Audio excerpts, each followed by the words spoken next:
तो बच्चों लास्ट हमने पढ़ना स्टार्ट किया था what is called as factors affecting dividend decision, that company कितना डिविडेंड बांट सकती है। आई रिपीट, कंपनी कितना डिविडेंड बांट सकती है। तो इसके सो कॉल्ड कुछ फैक्टर्स हैं। The first is legal constraint. अब ये कंपनीज एक्ट 1956 तो पुराना है, 2013 नया है। आपको कंपनीज एक्ट को फॉलो करना पड़ता है। देयर आर सर्टेन रूल्स कि जितना हमारा लास्ट 3 साल में डिविडेंड बटा है उसका एवरेज आप कैलकुलेट करेंगे। इन सर्टेन केसेस वो उससे कम नहीं होना चाहिए, इन सर्टेन केसेस वो उससे ज्यादा नहीं होना चाहिए। ये खैर कॉर्पोरेट लॉ की बात है, आपको इतना ज्यादा सोचने की जरूरत नहीं। बस आपको ये याद रखना है that there are certain restrictions as per companies act 2013 also which will decide up to what extent आप डिविडेंड पे करेंगे। तो जितना कानून के तहत परमिसिबल है आप उतना ही दे सकते हैं, उससे ज्यादा नहीं दे सकते। Fundamental logic is clear. अब वो कितना परसेंटेज है ये पार्ट ऑफ द सिलेबस नहीं है। एक्सेस टू कैपिटल मार्केट और एबिलिटी टू बोरो। अब बच्चों अगर हम बात करें कि ऑलरेडी रिलायंस जैसी कंपनी है और एक नई घनश्याम दास लिमिटेड कंपनी आई और आपको बोला जाए कि दोनों में से आप किसका शेयर खरीदेंगे, किसका डिबेंचर खरीदेंगे, तो यू वुड से कि रिलायंस का शेयर खरीदेंगे। बिकॉज कंपनी की भाई प्रोफाइल बहुत अच्छी है, नेम एंड फेम बहुत बढ़िया है, कंपनी भागेगी नहीं हमको पता है, और हमें डिविडेंड रेगुलरली मिलेगा। यस और नो। सिमिलरली अगर घनश्याम दास लिमिटेड की बात करें तो गोलू जी बताइए, नई कंपनी है, कोई विश्वास नहीं है, तो डिबेंचर्स लेंगे कि शेयर्स लेंगे? डिबेंचर। क्यों डिबेंचर लेंगे अग्रणी जी? रिटर्न मिलेगा। क्या रिटर्न मिलेगा? डिबेंचर पे डिविडेंड मिलता है।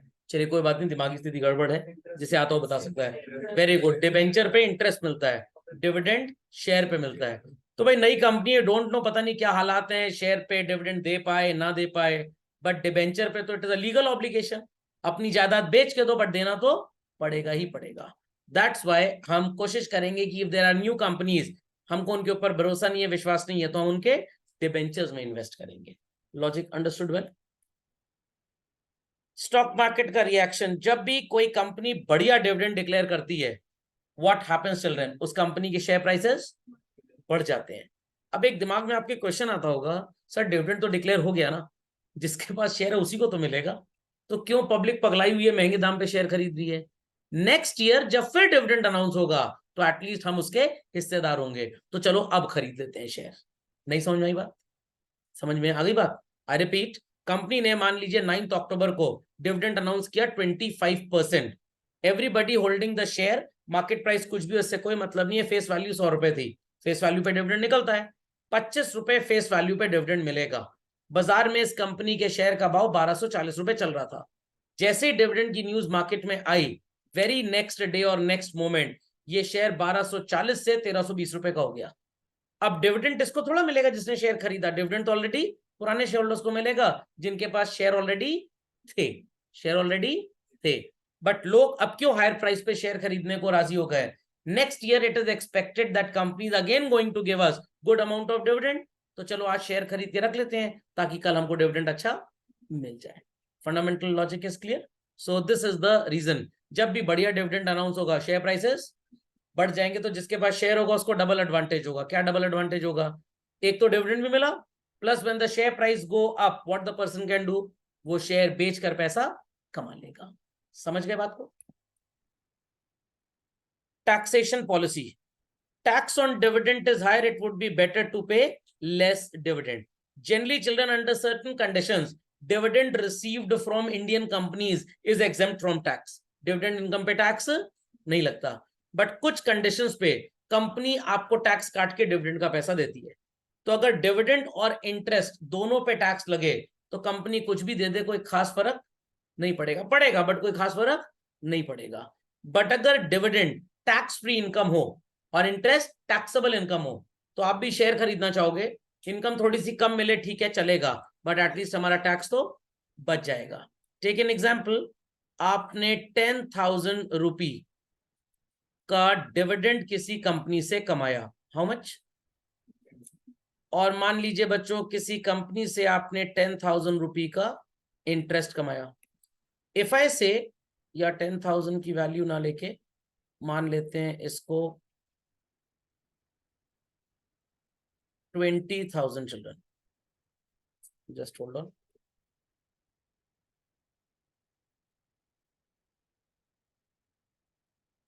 $20,000 children, and this is the amount of interest, और 30% टैक्स है. How much? 30%. Do answer. आपको सो कॉल्ड कितना टैक्स पे करना पड़ेगा 20,000 रुपए पे? 6,000 घट के 14,000 रुपए आपकी जेब में आएगा. वेयर एज डिविडेंड आपको 10 मिलेगा. क्या कोई बहुत ज्यादा गैप है? नो. जहां डबल का डिफरेंस था, टैक्स की वजह से डिफरेंस कम हो गया.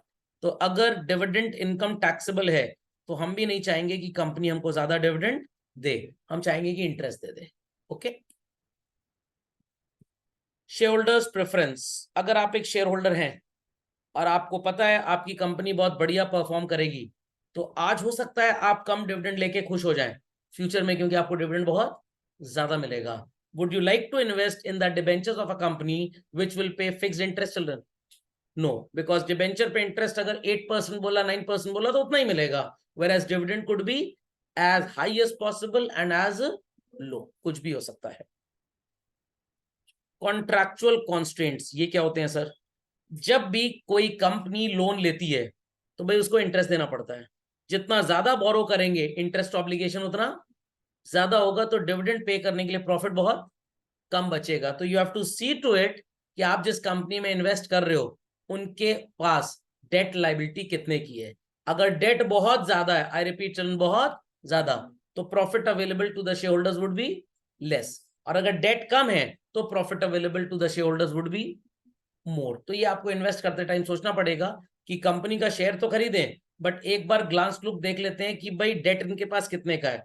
पता लगा आपने सोचा कंपनी बहुत अच्छी है, बिजनेस बड़ा प्रॉमिसिंग है, वगैरह वगैरह वगैरह, डेट बहुत ढेर सारा लिया हुआ था, तो कितना पैसा तो इनका इंटरेस्ट के नाम पे ही चला जाएगा. क्या आपको डिविडेंड मिल पाएगा? अच्छा, बिल्कुल नहीं मिल पाएगा.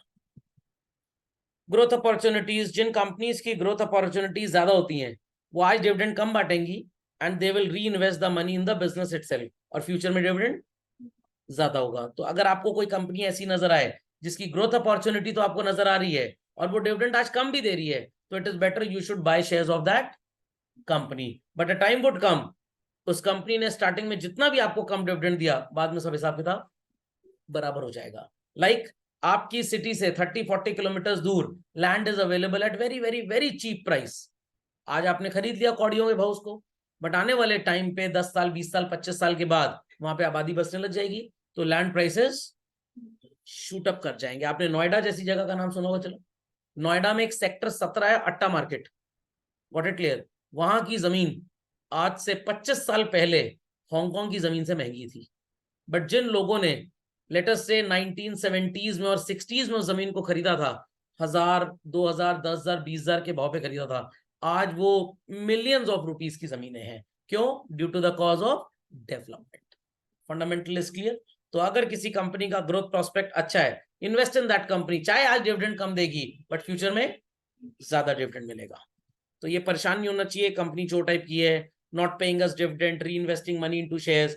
वो इसीलिए, मतलब इनटू द बिजनेस, इसीलिए इन्वेस्ट कर रही है कि जितना बिजनेस एक्सपैंड करेगा उतने रिटर्न्स ज्यादा होंगे. अगर कैश फ्लो रेगुलर है, ये पॉइंट तो 10 बार पढ़ चुके हैं, कान का कैंसर हो जाएगा फिर से समझाऊंगा. तो अगर कैश फ्लो रेगुलर है, रेगुलरली पैसा आ रहा है, तो company should borrow money by issuing debentures and not take money by selling shares. और अगर अनस्टेबल है, स्टेबिलिटी नहीं है पैसे के आने में, तो कंपनी को अपनी बेइज्जती कराने से बचने के लिए क्या इशू करने चाहिए? शेयर्स. पैसा होगा तो डिविडेंड दे देंगे, नहीं होगा तो नहीं देंगे. अर्निंग सफिशिएंट है तो डिविडेंड अच्छा मिलेगा, अर्निंग्स पुअर है तो डिविडेंड कम मिलेगा. Stability point is covered automatically. अगली हेडिंग बच्चों आप लिखेंगे what is called as financial planning. Financial planning हम हमेशा बात करते हैं पर्सनल लेवल पे, but this is children corporate financial planning. I repeat, what? Corporate financial planning, जिसका मतलब होता है कि you should get the money at least obligation. Least obligation मतलब डिविडेंड की बात करें या इंटरेस्ट की बात करें, कम से कम होना चाहिए. एंड इट डिपेंड्स कि हम डेट से पैसा रेज करेंगे या इक्विटी से, and for what period of time we are going to take this money.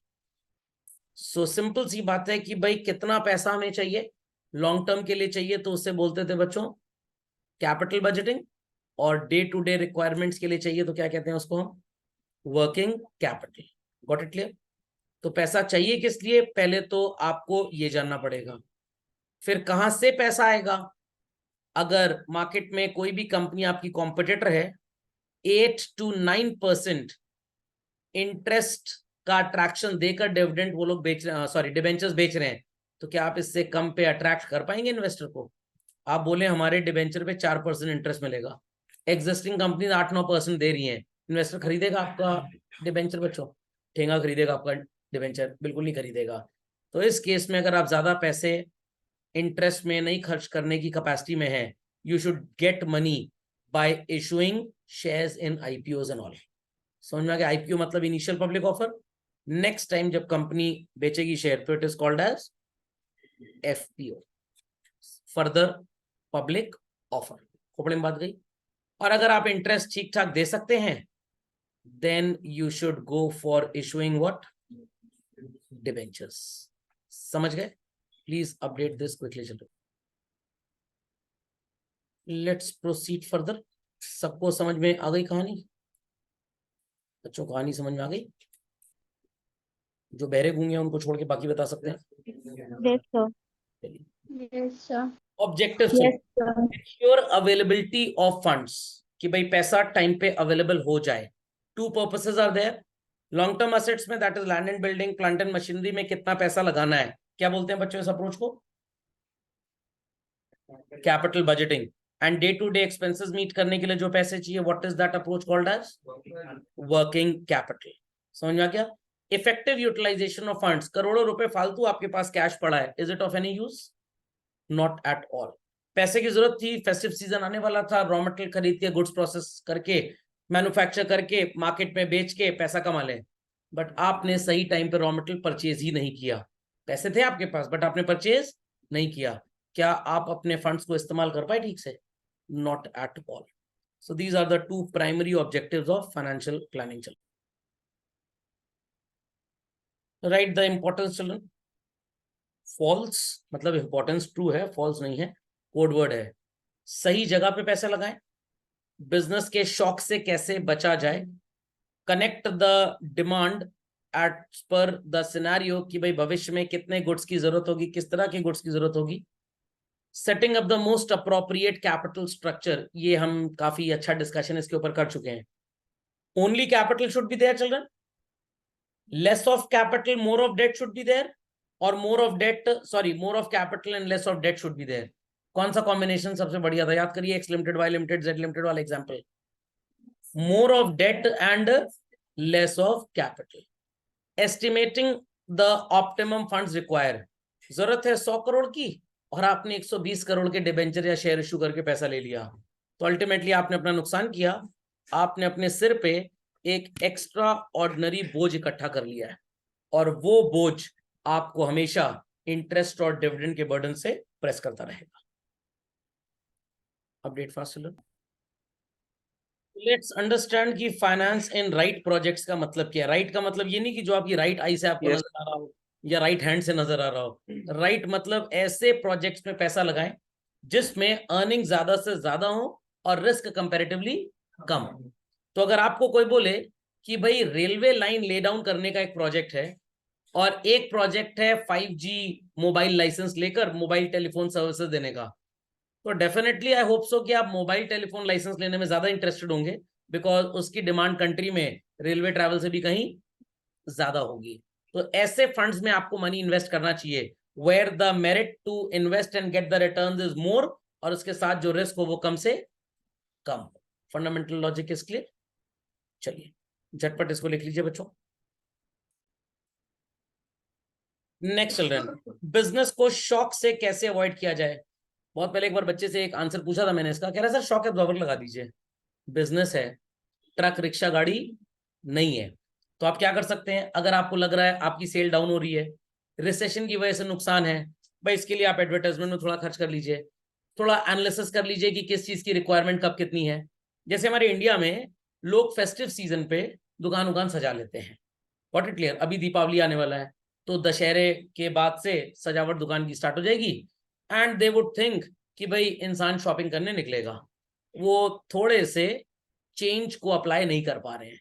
Amazon वाले बेवकूफ तो है नहीं, जो 8 तारीख से ग्रेट इंडिया सेल चालू कर दी उन्होंने।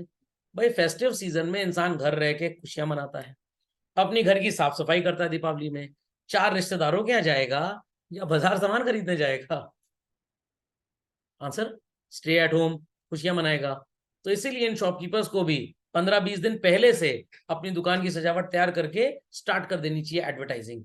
ये एडवर्टाइजिंग कब स्टार्ट करते हैं? फेस्टिव सीजन के 4 दिन पहले। तब किसी के पास टाइम नहीं है टीवी फ्रिज खरीदने का। समझ में आ गया? मान लीजिए धनतेरस का डे है, क्या आप टीवी खरीदने जाएंगे बाजार में? ऑलरेडी मार्केट में इतनी भीड़ है। तो इन सारी चीजों की स्टडी इन ऑनलाइन कंपनीज ने की, और ये दीपावली के 1 महीने पहले ही अपना ग्रेट इंडिया सेल वगैरह स्टार्ट कर देते हैं। फंडामेंटल लॉजिक इज क्लियर और नॉट क्लियर? नहीं समझ में आई बात? पक्का? तो इस तरह से बिजनेस का शौक आपका पूरी तरह से पूरा हो जाएगा और बच भी जाएगा। सर मतलब अंग्रेजी वाला शौक नहीं लगेगा और हिंदी वाला शौक पैसा कमाने का पूरा हो जाएगा। और जब भी आपको लग रहा हो कि भाई रिसेशन आ सकता है मार्केट में, what it clear, in goods को कैसे बेचा जाए, झटपट आपको उसको सेल कर देना चाहिए, झटपट उसे सेल कर देना चाहिए। तो अब थोड़े से हमारे इंडियन बिजनेसमैन के अंदर अकल आ गई है, और वो इन ऑनलाइन पोर्टल से काफी मायनों में कॉम्पीट कर लेते हैं। बट वो बेसिकली पीछे क्यों रह गए और ये ऑनलाइन पोर्टल्स आगे क्यों चले गए? सिर्फ एक ही रीजन था, उनकी हरकतें। They use to consider customers as their parents servant. अपने माता पिता का नौकर समझ लेते थे कस्टमर को। आ गया है अब तो एकदम मैं बन गया जल्लाद और कस्टमर को बकरे की तरह काटूंगा, आज ईद है। समझ में आई बात? कोई मौका नहीं छोड़ते थे। बट इन कंपनीज की फेयर प्राइसिंग पॉलिसी की वजह से ही सो कॉल्ड बिजनेस इनका इतना बढ़ गया। कहीं रिटर्न करने चले जाइए कस्टमर के, सॉरी शॉपकीपर को सामान, वो ऐसे सोचता था कि उसकी लड़की का रिश्ता आपके साथ हुआ था, आपने कैंसिल कर दिया, भड़क जाता था आपके ऊपर। What it clear? बट आप अमेजोन, फ्लिपकार्ट, मिंत्रा, टिंट्रा, पिंट्रा इनसे कुछ भी खरीदिए, यू रिटर्न देम, 2 घंटे के अंदर पैसा वापस आएगा। शॉपकीपर्स लोकली क्या बोला करते थे कस्टमर से? सामान वापस कर जाओ, पैसा तो नहीं देंगे हम। ठीक है मत दीजिए, बेचारा मजबूर है, जब तक तब तक फंसा हुआ है। जब उसको मार्केट एक्सपेंडेड मिलेगा वो आपकी दुकान पे आना बंद कर देगा। छोड़ते तो पतंग को है, दुकान पे आना बंद किया जाता है पांडे जी। समझ में आ गई बात? वो आपकी दुकान पे आना बंद कर देगा। समझ में आ गई बात? चलिए कॉपी कर लीजिए इसको बच्चों। Anticipating the financial requirement to avoid business shock and helps the company in preparing for the future. तो अब अमेजोन वाले भी कुछ खास नहीं करते, ये भी उसी कंपनी सामान खरीदते हैं जिससे लोकल बिजनेसमैन खरीदता है, बट इनकी बेचने की जो स्टाइल है दैट इज टोटली डिफरेंट। जो faith in the system they have developed, वो फेथ कोई लोकल शॉपकीपर डेवलप नहीं कर पाया।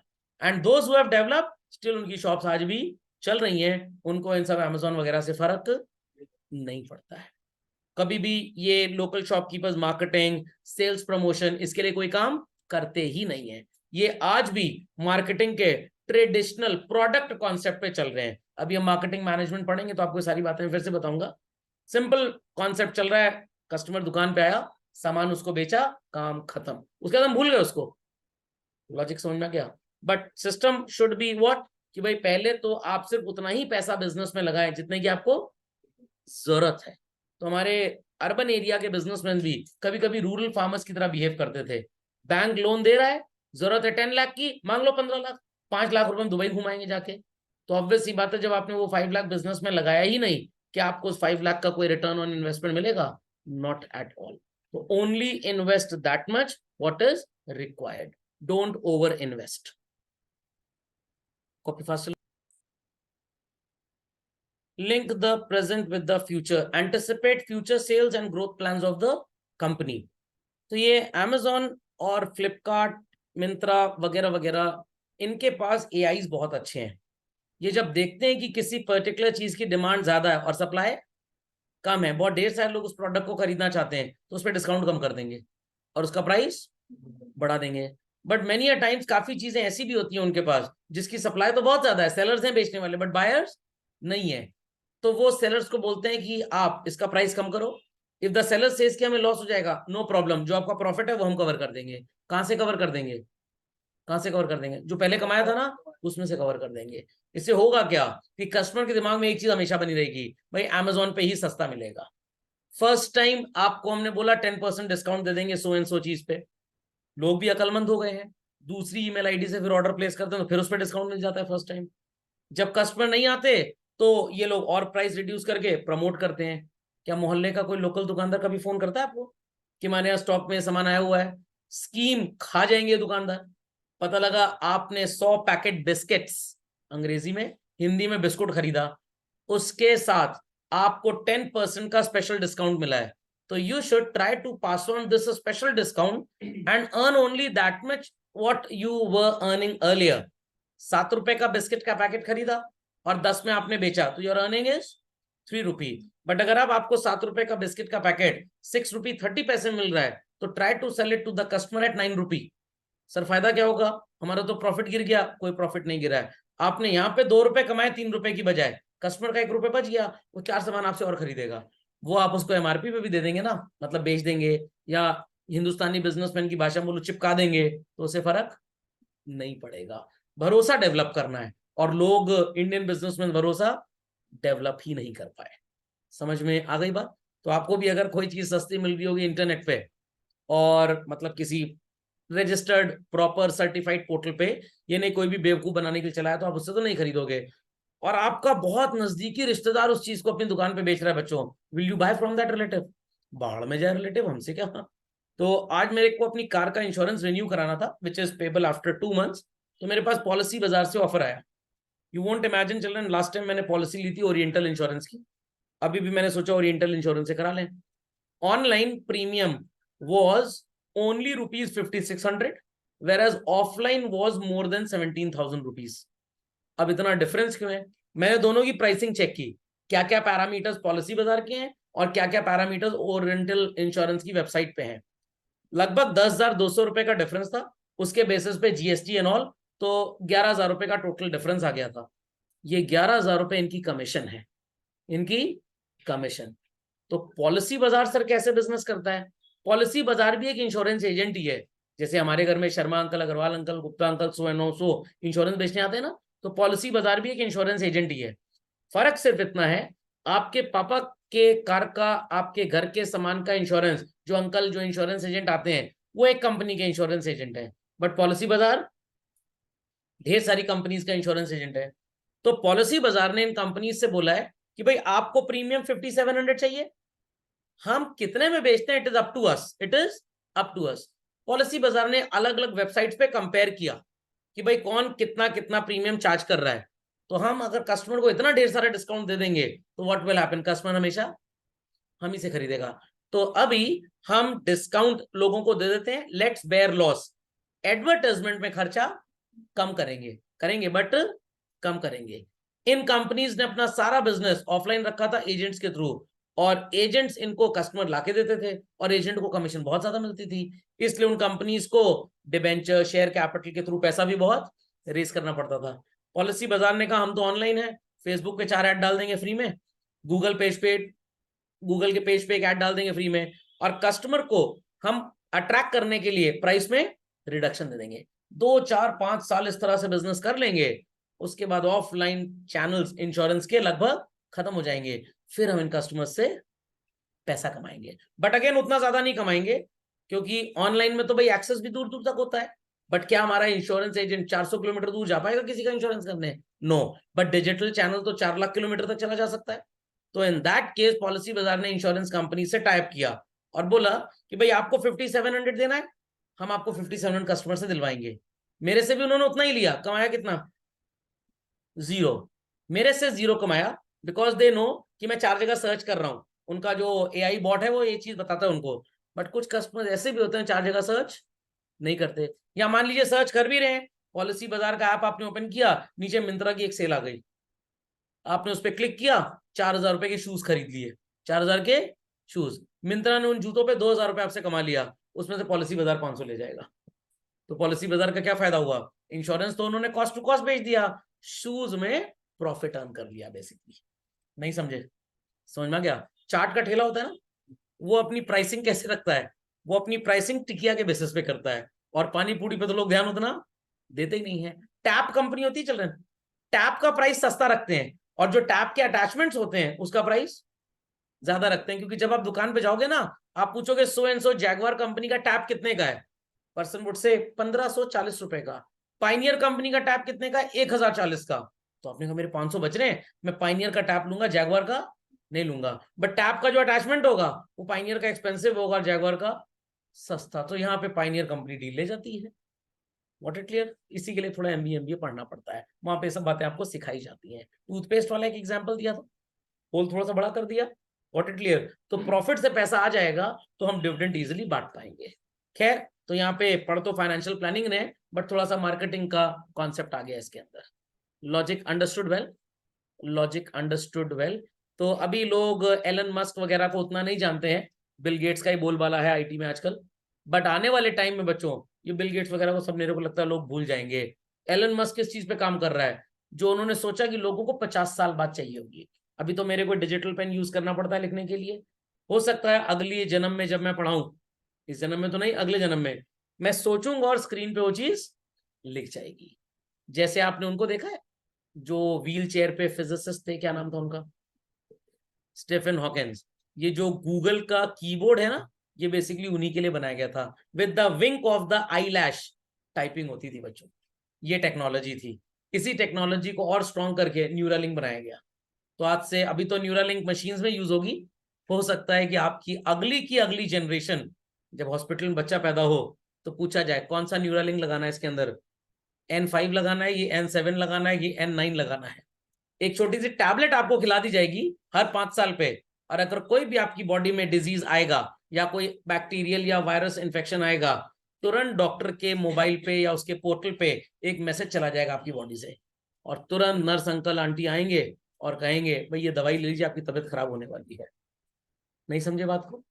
थोड़ा सा कुछ हॉलीवुड की मूवी की तरह लग रहा होगा, बट ये सच्चाई है चित्र। शाहजहां के टाइम पे किसी ने सोचा था there would be something like mobile phone, Zoom meeting जैसा कुछ होगा? राम जी सीता जी ने कभी जूम मीटिंग की थी? बट आज सब एग्जिस्ट कर रहा है। तो अगली टेक्नोलॉजी जिसको आप मेटावर्स बोलते हैं, जिसको आप मेटावर्स बोलते हैं, वो यही चीज है बेसिकली। चलिए, तो जिसने आज मेटावर्स में इन्वेस्ट किया वो आने वाले 20 साल में अच्छा कमाएगा। Setting up most appropriate capital structure, only debt बकवास, ओनली कैपिटल सुपर बकवास। It should be more of debt proportion than capital. Got it clear? तो इस पॉइंट के लिए बस आप लिख लीजिए, refer the example of XYZ Limited, refer the example of XYZ Limited. Quickly चलिए। एस्टिमेटिंग ऑप्टिमम फंड्स रिक्वायरमेंट, ज्यादा पैसा ले लिया और इस्तेमाल नहीं किया बिजनेस में, तो बोझ तो रहेगा डिविडेंड और इंटरेस्ट का, बट क्या आप अर्निंग्स कर पाएंगे उस हिसाब से? Not at all. तो आपके घर में रहने वाले 4 लोग और आपने खरीद ली 7 सीटर गाड़ी, न्यूसेंसेस, इंश्योरेंस ज्यादा पे करना पड़ेगा, कार का माइलेज भी कम होगा, कार के रिपेयर एंड मेंटेनेंस सर्विसिंग में भी कॉस्ट ज्यादा होगी। आपके घर में 6 लोग रहते हैं और आपने ऑल्टो 800 खरीद ली, अगेन न्यूसेंस। तो ऑप्टिमम स्ट्रक्चर सबको समझ में आया कि नहीं आया? कंफर्म?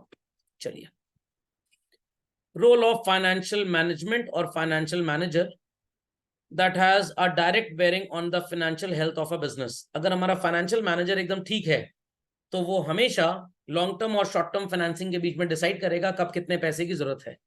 वो उतनी ही करंट असेट्स में, दैट इज डेटर्स को उधार बांटेगा, उतना ही स्टॉक रखेगा, उतना ही पैसा बैंक में और कैश इन एंड ऑफिस में रखेगा जितने की उसको जरूरत है। नीदर ही और she will keep more money और लेस। आइटम्स ऑफ पीएल हमारे फाइनेंशियल मैनेजमेंट को कैसे इफेक्ट करेंगे? हमें डेट और इक्विटी में क्या करना चाहिए ये आपको पता है, एक ही चीज को 4 जगह आपने लिखा हुआ है बेसिकली। तो डेट का प्रपोर्शन अगर ज्यादा होगा तो शेयर होल्डर्स का रिटर्न ज्यादा नजर आता है, you can see that example. And fixed assets में तभी इन्वेस्ट करें, लाइक मैकडॉनल्ड्स है, ये किचन वेयर में, कुकिंग अप्लायंसेस में इन्वेस्ट करता है, व्हाट इट क्लियर, बट क्या ये बिल्डिंग खरीदने में इंटरेस्टेड रहते हैं? नो, वहां पे ये इन्वेस्ट नहीं करते। देयर दे थिंक कि स्टोर को किराए पे हायर कर लिया जाए। So please copy this and this is the last part of the chapter children. सबने भाई सारे पॉइंट्स कॉपी कर लिए? Start with the explanation. चलिए, so short term assets and long term assets, short term borrowing, long term borrowing होती क्या है? अगर आपने कभी बैंक के बारे में सुना हो, चलो रिसेंटली मैंने देखा 444 डेज का fix deposit in Canara bank is providing 7.25% interest. But अगर आप 5 years का फिक्स डिपॉजिट कराते हैं तो कैनरा बैंक आपको सिर्फ 6% इंटरेस्ट देगा। सर ऐसा क्यों? 444 डेज की स्पेशल स्कीम क्यों है? उस पर इंटरेस्ट ज्यादा है और बट 5 साल का एफडी कराएंगे तो इंटरेस्ट कम है। ऐसा क्यों है? क्योंकि कैनरा बैंक के इकोनॉमिस्ट ने स्टडी किया कि अगले 1 से 1.5 साल के अंदर काफी बिजनेसमैन, काफी लोग लोन बोरो करेंगे, काफी लोग लोन बोरो करेंगे, तो उन्हें पैसे की जरूरत होगी। हम उनसे इंटरेस्ट 15-16% ले लेंगे, तो कस्टमर को 7.25% देने में कोई नुकसान नहीं है। 16% पे पैसा लैंड किया, 7.25% दे देंगे डिपॉजिटर को, तो बीच का 8-9% कमा लेंगे। But over the period of 4-5 years जो बोरोअर्स होंगे वो बहुत कम होंगे। इट इज एन इंडिकेशन की कंट्री ग्रो करेगी, लोगों के पास अपना बहुत पैसा होगा तो बोरो नहीं करेंगे। तो हमारे लिए 10% पे भी लोन लैंड करना बहुत मुश्किल हो जाएगा, हमको नहीं मिलेंगे लोग जो पैसा उधार लेने आए। तो क्यों हम ज्यादा रेट ऑफ इंटरेस्ट पे डिपॉजिट लेके अपने सिर एक बोझ लाद लें? बात समझ में आई? तो इसलिए बैंक्स की ऐसी स्कीम्स आपको नजर आती होंगी। कभी कभी आपको ऐसा भी नजर आएगा कि 444 डेज के लिए आप डिपॉजिट दीजिए, हम आपको 6% पर एनम इंटरेस्ट देंगे, और अगर आपने 3 years का डिपॉजिट दिया तो हम आपको 7.5% इंटरेस्ट देंगे। अब यहां पे बैंक को लग रहा है कि जो लोग आएंगे 3 साल 2 साल के बाद लोन लेने या 2 साल के अंदर लोन लेने, वो बहुत ढेर सारे लोग होंगे, हम उनको पैसा लेंड कर सकते हैं by charging hefty amount of interest, तो डिपॉजिटर को भी इंटरेस्ट देने में कोई प्रॉब्लम नहीं है। बट विद इन 1.5 year इतने ज्यादा बोरोवर्स आपके पास आएंगे ही नहीं। जब लोग पैसा लेने नहीं आएंगे, बैंक की इंटरेस्ट इनकम होगी नहीं, will bank be able to pay money to the depositors? Absolutely not. तो ये इनकी रिसर्च टीम्स होती हैं जो इस तरह के एनालिसिस करती हैं। मेनी अ टाइम्स ये एनालिसिस ठीक प्रूव होते हैं, मेनी अ टाइम्स ये गड़बड़ भी हो जाते हैं। समझ में आ गई बात? सो short term and long term sources affect the liquidity and profitability. Liquidity का मतलब क्या होता है? अभी अकाउंटेंसी में आप रेशियो चैप्टर पढ़ेंगे तो वहां पे चीज आएगी, कन्वर्टेबिलिटी इनटू कैश। प्रॉफिटेबिलिटी का मतलब जो हम पैसा कमाते हैं। तो अगर आपकी लिक्विडिटी बहुत बढ़िया है, पैसे आप कस्टमर्स को जब गुड्स उधार पे बेचते हैं तो पैसे आपको जल्दी से मिल जाते हैं, तो आपके बिजनेस में लॉसेस भी कम होंगे। बट अगर आप लॉन्ग क्रेडिट पीरियड देंगे बच्चों तो आपके लॉसेस भी ज्यादा होंगे। तो we should depend upon shorter credit cycle और longer credit cycle. Shorter credit cycle जिसमें बैड डेट्स के चांसेस भी कम हो जाते हैं। समझ में आ गया? तो कोई भी फाइनेंशियल मैनेजर जब भी पैसे की प्लानिंग करेगा, वो चेक करेगा कि भाई हमारे पास पैसे कितने दिन में आते हैं।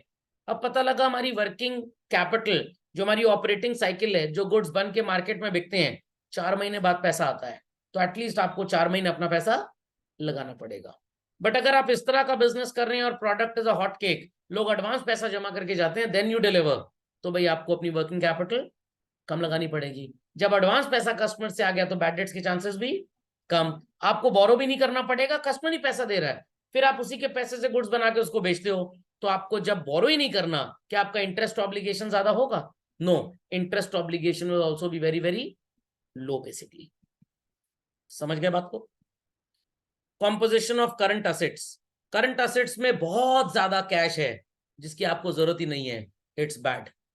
क्रेडिटर्स सॉरी डेटर्स बहुत ज्यादा है, is it a good practice? No. अगर डेटर्स बहुत ज्यादा होंगे तो बैड डेट्स भी ज्यादा होंगे। सर इन्वेंट्री बहुत ज्यादा रख लें? इन्वेंट्री बहुत ज्यादा रखेंगे, मार्केट में रिसेशन आ गया, पड़ा पड़ा स्टॉक वैल्यू खो देगा और आपको गेन नहीं होगा। तो you should have optimum cash with you, you should have optimum stock in the godown, you should have optimum amount of credit offered to the debtors. Excess of everything is bad. तो ना ज्यादा debtors हो, ना ज्यादा stock हो, ना ज्यादा cash हो, जितनी रिक्वायरमेंट हो सिर्फ उतना ही होना चाहिए। अब बच्चे पूछेंगे सर ये डिसाइड कैसे होगा? अकाउंटिंग में, अकाउंटेंसी में आप अकाउंटिंग रेशियोज चैप्टर पढ़ेंगे, चलो वहां पे मैं आपको सिखाऊंगा कैसे डिसाइड होता है। ओके, जितना ज्यादा इंटरेस्ट पे करेंगे आपका प्रॉफिट उतना कम होगा कि ज्यादा होगा बच्चों? आंसर, जितना ज्यादा इंटरेस्ट पे करेंगे प्रॉफिट उतना कम होगा कि ज्यादा होगा? कम हो जाएगा। Lesser the interest higher the profit, higher the interest lesser the profit. Got it? तो financial manager should see to it कि हमारे एक्सपेक्टेड प्रॉफिट्स कितने हैं। अगर हमारा प्रॉफिट सो कॉल्ड 10 करोड़ रुपए का है और हमें डिविडेंड 2 करोड़ रुपए बांटना है, कितना बचा हमारे पास? 8 करोड़। तो हम इतना बोझ ले सकते हैं अपने ऊपर कि 8 करोड़ इंटरेस्ट दे दें। और अगर इंटरेस्ट 10% है तो 80 करोड़ की बोरोइंग आप कर लीजिए कि 80 करोड़ की बोरोइंग पे 8 करोड़ अगर इंटरेस्ट चला भी गया, देन टू 2 करोड़ डिविडेंड दे पाएंगे, प्रोवाइडेड 80 करोड़ रुपीस आपके प्रोजेक्ट में रिक्वायर्ड है भी या नहीं। पता लगा रिक्वायरमेंट है 300 करोड़ की, तो 80 करोड़ अगर आ भी जाएगा तो किसी काम का नहीं है। रिक्वायरमेंट है 50 करोड़ रुपए की और आपने 80 करोड़ के डिबेंचर लेके अपने सिर पे एक बोझ उठा लिया, is it good? Not at all. तो एक तरह से क्रेडिट कार्ड की तरह ही है। आज मेरे को फोन आया स्टैंडर्ड चार्टर्ड बैंक से दिन में, सर वो क्रेडिट कार्ड चाहिए आपको। मैंने कहा मैडम आपके पास है क्रेडिट कार्ड? कह रही सर मेरे पास तो नहीं है, बट क्रेडिट कार्ड में ऑफर बहुत अच्छे हैं। मैंने कहा ऑफर तो आपने क्यों नहीं लिया? तो कह रही है सर मैं तो अभी 15 दिन हुआ है जॉब ज्वाइन किया टेलीकॉलर का। मैंने कहा मैडम मेरे पास तो जॉब ही नहीं है। कह रही किसी को रेफर कर दीजिएगा। हमने सब हमारी तरह खाली है, किसी के पास कोई जॉब नहीं है। कह रही ओके सर थैंक यू। समझ में आ गया? तो भाई जब आपको क्रेडिट कार्ड की जरूरत नहीं है, अब कुछ लोग क्या बोलेंगे, सर हर महीने 2 मूवी टिकट फ्री में मिलता है। मूवी टिकट फ्री में मिलेगा, 550 की पॉपकॉर्न की बाल्टी जिसमें 50 रुपए का पॉपकॉर्न होता है, वो तो खरीदना पड़ेगा। वो खरीदना पड़ेगा कि नहीं? ये क्रेडिट कार्ड ऑफर वगैरह देकर ये आपकी बाइंग को और ज्यादा अग्रेसिव कर देते हैं। जरूरत नहीं उस चीज की, सिर्फ डिस्काउंट के चक्कर में पागल बन के हम उसको खरीद लेते हैं। और ये जो क्रेडिट कार्ड कंपनीज कहती है ना रेंट फ्री है, रेंट तो कुछ होता ही नहीं एक्चुअली में। जहां जहां आप शॉपिंग करेंगे, जाके जहां पे भी आप शॉपिंग करेंगे, वहां पे जो प्रॉफिट कमाएंगे वो प्रॉफिट को बैंक के साथ शेयर करते हैं। समझे कि नहीं समझे? Clearly understood? पक्का? डिविजन ऑफ लॉन्ग टर्म ये बहुत बार आपने पढ़ा है कि क्या पोर्शन ज्यादा होना चाहिए, डेट हमेशा ज्यादा हो, इक्विटी हमेशा कम हो। अब इसमें भी एक प्रॉब्लम है, सर डेट ज्यादा होगा तो इंटरेस्ट ज्यादा नहीं चला जाएगा। अब यहाँ पे आप 3-4 कंपनीज को कंपेयर करिए। अगर सब में डेट का प्रोपोर्शन कैपिटल से ज्यादा है तो देखिए कौन सी ऐसी कंपनी है जिसमें प्रोपोर्शन सबसे लीस्ट डिफरेंस कैरी कर रहा है। सर मतलब कुछ ऐसा बताऊंगा आपको मैं। Take an example, companies Reliance Industries Limited, Tata Sons, Maruti Suzuki India Limited. इनके पास 10% डेट और 90% इक्विटी। इनके पास डेट है लेट अस से चिल्ड्रन 40% और इक्विटी कितना है 60%। इनके पास है डेट 70% और इक्विटी कितना है 30%। तो किस कंपनी में डेट का प्रोपोर्शन सबसे ज्यादा है? मारुति में। तो सर हमको मारुति में पैसा लगाना चाहिए। समझ में आ गया? मारुति में आपको पैसा लगाना चाहिए, बात ठीक है, बट मारुति के पास 100 करोड़ रुपए का डेट है, कैरिंग रेट ऑफ इंटरेस्ट 8%। इनके पास भी 40% में 100 करोड़ का डेट है, बट इंटरेस्ट इज ओनली 7%। इनके पास भी 10% में 100 करोड़ का डेट है, rate of interest is only 4%। Percentage उतना मायने नहीं रखता जितना एब्सोल्यूट अमाउंट मायने रखता है। 100 करोड़ तो सबने उधार लिया पब्लिक से, इनको इंटरेस्ट देना है सिर्फ 4 करोड़। इन्हें कितना देना है बच्चों? 7 करोड़। और इन्हें कितना इंटरेस्ट देना है? 8 करोड़। सबका प्रॉफिट बिफोर इंटरेस्ट अगर बच्चों 25 करोड़ रुपए है तो ये 4 करोड़ देने के बाद कितना बचाएंगे? 21 crore. They will save how much? 18। और इनके पास कितना बचेगा? 17 करोड़। मान लीजिए सबने 30% टैक्स भी दे दिया, लगभग 6 करोड़ टैक्स देके इनके पास कितना बचेगा? चलो 15। इन्होंने मान लीजिए अगेन 5.5 करोड़ टैक्स दे दिया, तो इनके पास कितना बच जाएगा? 12.5 करोड़ रुपए। और इन्होंने मान लीजिए 17 करोड़ रुपए, अगेन 5 करोड़ टैक्स दे दिया चिल्ड्रन, तो इनके पास कितना बच जाएगा? 12 करोड़। Is that clear? अब अगली चीज आपको देखनी है नंबर ऑफ शेयर्स। सबके पास 1-1 करोड़ नंबर ऑफ शेयर्स थे चिल्ड्रन। तो बच्चों ईपीएस कैलकुलेट हो जाएगा ना, अर्निंग पर शेयर।